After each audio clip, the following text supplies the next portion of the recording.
దెయ్యంలాంటి ఒకడు కనబడుతున్నాడు అన్నాడు. దెయ్యంలా కనబడుతున్నాడట. అసలు ఈమెకి పక్షవాయువు రావడానికి కారణం ఎవరు అనుకుంటున్నారు?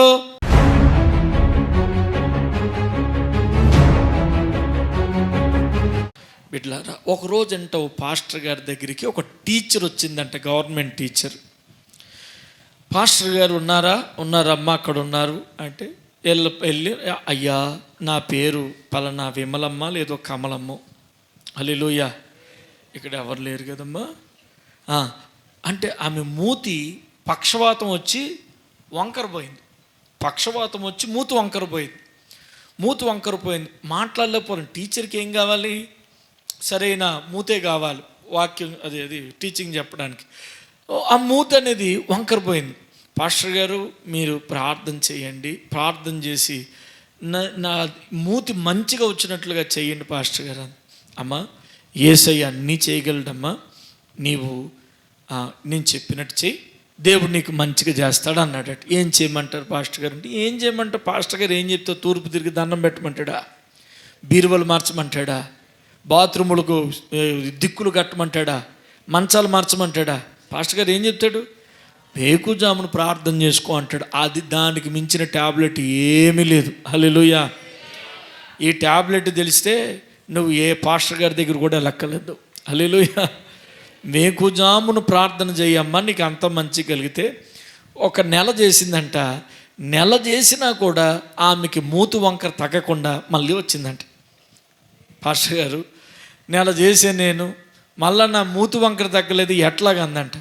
అప్పుడు సరే అమ్మ, అయితే నేను నీ కోసం ప్రార్థన చేస్తాను, మన ఇద్దరు కలిసి ఒక అరగంట ప్రార్థన చేద్దామమ్మా, దేవుడు ఏమన్నా బయలుపరుస్తాడేమోనని వీళ్ళిద్దరూ మోకరించి ప్రార్థనకు కొంతమంది సోదరులు అందరూ ప్రార్థన చేసినప్పుడు ఒక అరగంట పోయిన తర్వాత పాస్టర్ గారు, తల్లి మరి నీకు ఏదైనా దేవుడు ముట్టడం కానీ వెలుగు కానీ దర్శనం కానీ వచ్చిందంటే, ఏమి రాలేదు పాస్టర్ గారు అన్న. మరి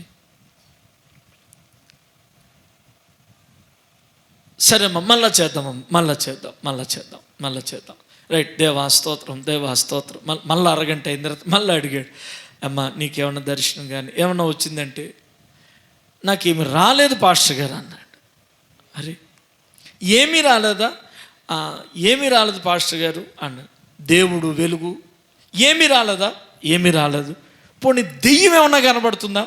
ఆ దెయ్యం కాదు కానీ అయ్యా, దెయ్యం లాంటి ఒకడు కనబడుతున్నాడు అన్నాడు. దెయ్యం లాంటి ఒకడా? ఎప్పుడు? మొట్టమొదటి నుంచి వాడే కనబడుతుంది. ఎవరు? నా భర్త. ఆహా, దేవునికి స్తోత్రం.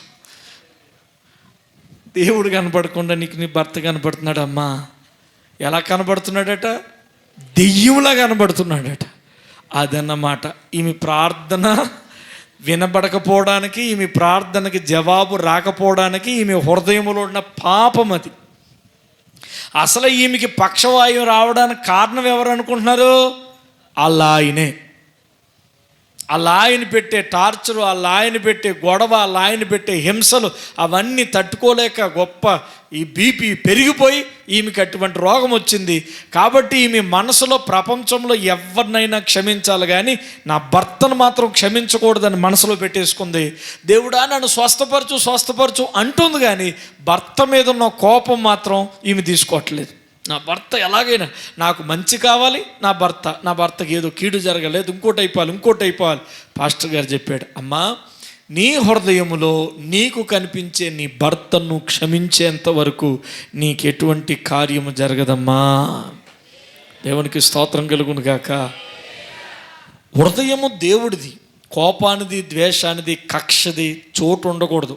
మనం ప్రార్థనలకు జవాబు రావాలంటే హృదయ శుద్ధిని మనం కాపాడుకోవాలి.